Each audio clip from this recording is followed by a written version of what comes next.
Hi guys, today we're going to talk about a couple things we can do with markers to make our marker technique look really smooth, and also a couple things that may be kind of new for you to make your markers look even better. So today you're going to want your markers, of course. We're also going to be using our color pencils on top of our markers, and we're going to try out something with our water and our markers. So you can have a cup of water. If you have a paintbrush, that's awesome, but you don't have to have it. I'm going to show you another way using your fingers as well. So let's get started.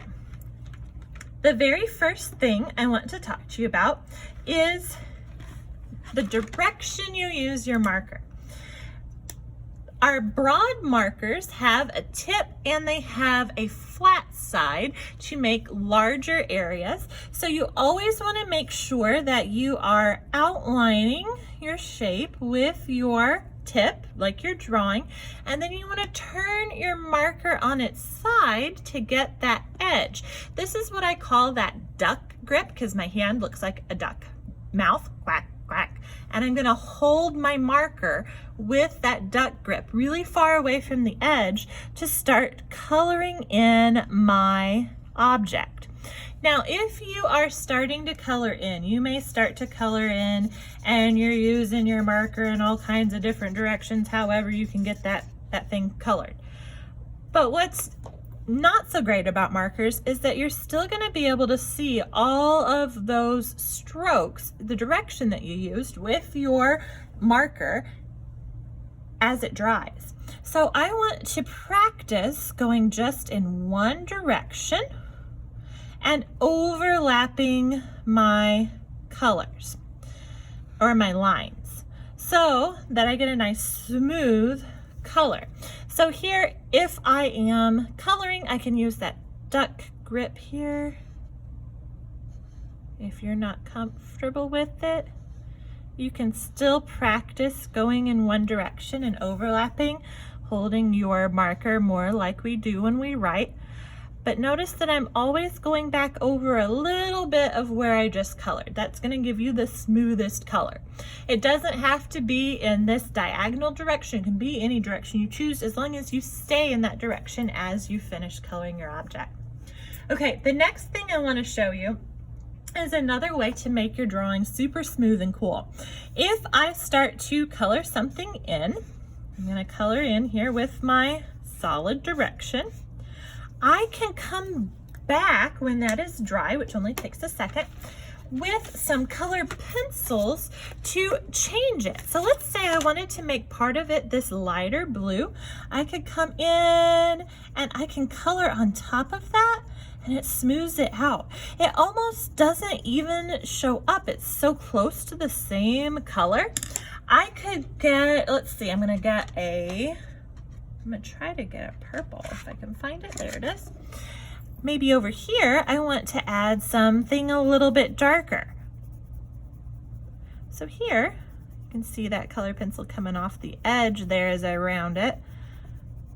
But I can come in with a heavy pressure with my pencil, and I can start to color on top, and those strokes of my marker seem to disappear as I add more color on top with my color pencil. I'm going to see if I can zoom in a little bit so you can see a little bit better what I've done there.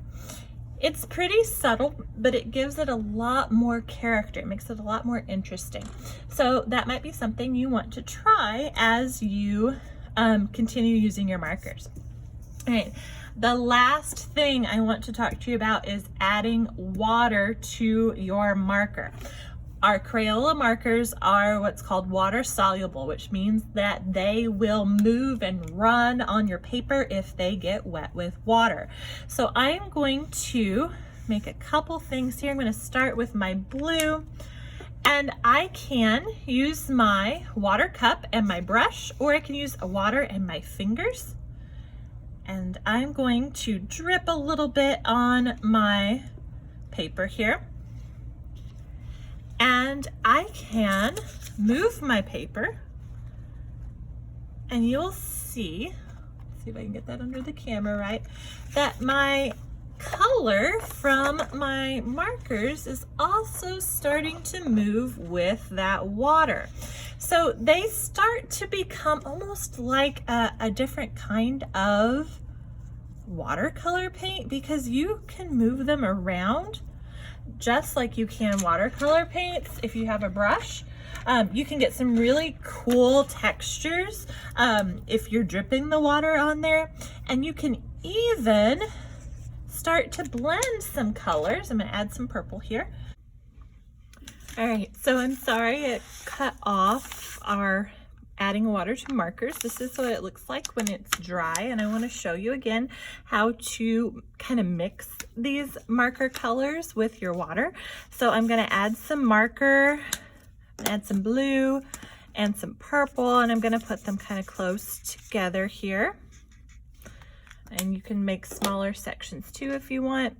Then I've got my water and my brush, and I'm going to get these wet, and I'm going to bring that color kind of in between my purple and my blue, and that's where I can start to mix those colors together. And the more of your marker that you get wet and bring down, the more color you will get to mix with.